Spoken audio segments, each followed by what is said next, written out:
কিন্তু ভয়েজার স্পষ্ট দেখতে পেল আগ্নেয়গিরি থেকে বেরিয়ে আসা গলিত লাভা আইওর বরফ জমা পৃষ্ঠদেশকে রাঙিয়ে তুলছে।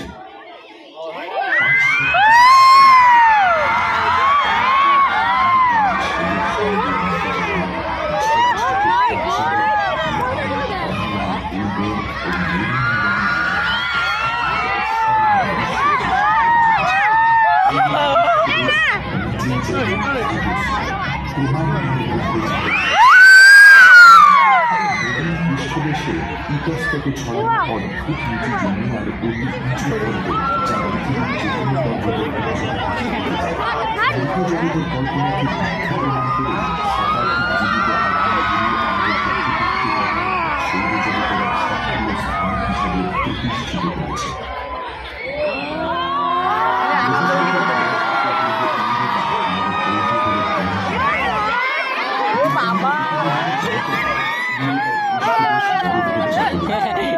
দুটি ভয়েজার মহাকাশ যানে জেনেছিল কয়েক কিলোমিটার পুরো বরফের ঢাকনা নিচে বন্দী হয়ে আছে।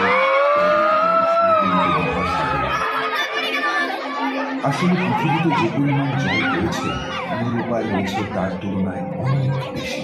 সেটা পৃথিবীর মোট জলের তুলনায় 2 থেকে 3 গুণ।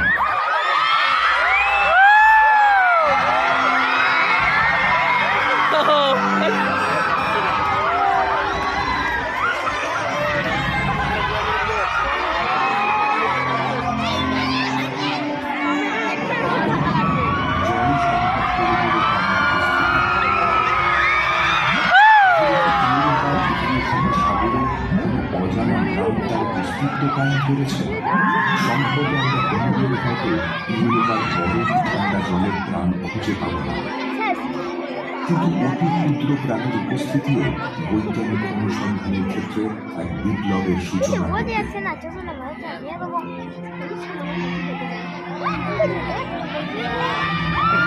ভিডিও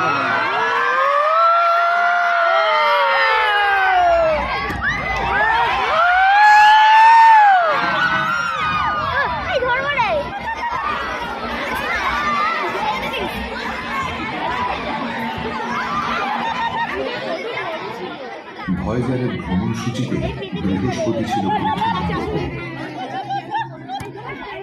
এটা ছিল বহির্ভাগের গ্রহগুলোর সেই বিরল শ্রেণীবিন্যাস যা ভয়েজারের ভ্রমণ পরিকল্পনায় প্রদান